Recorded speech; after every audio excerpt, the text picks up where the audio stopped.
Hello, everybody. I hope you're having a great day. And today I will be presenting my serial killer, which is Dennis Rader.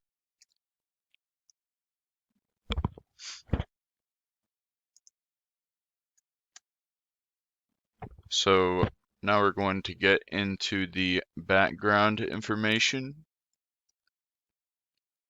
Dennis Rader's first crime was committed in January of 1974.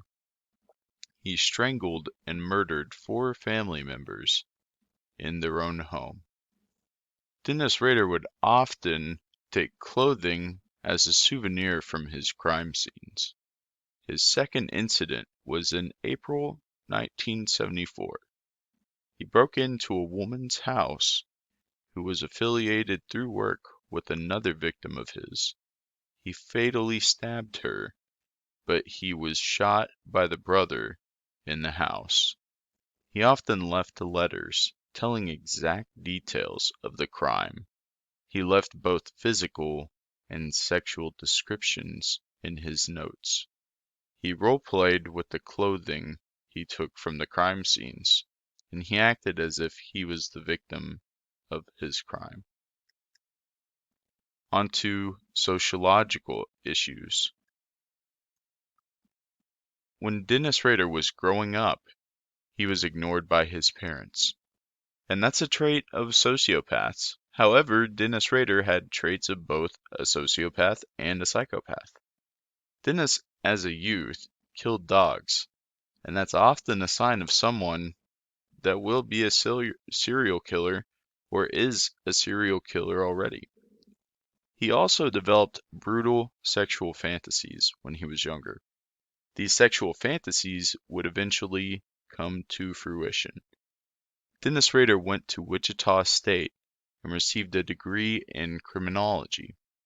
Being ignored in his childhood most likely is what led to him acting out his crimes. They definitely were intimate, and maybe he just felt a gap of intimacy in his life, despite having a wife. On to psychological issues. Neglect in his childhood was definitely something that affected him in the long run.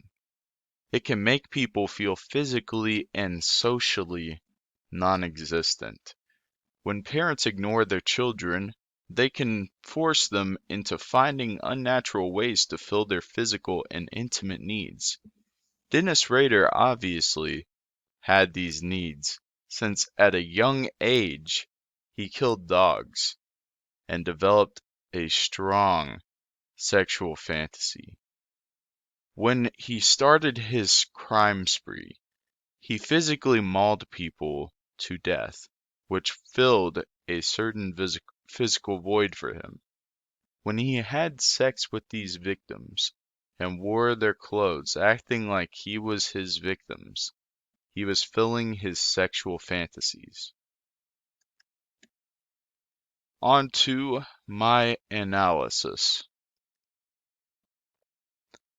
So there's many correlations between Rader's youth and his adulthood.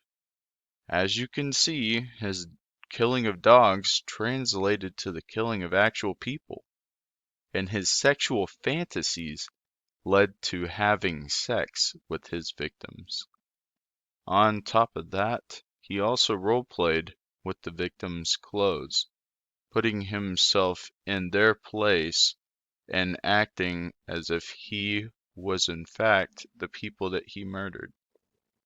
The neglect his parents showed him affected how he sought to fill these voids in the future, and his way of filling them were unnatural for sure.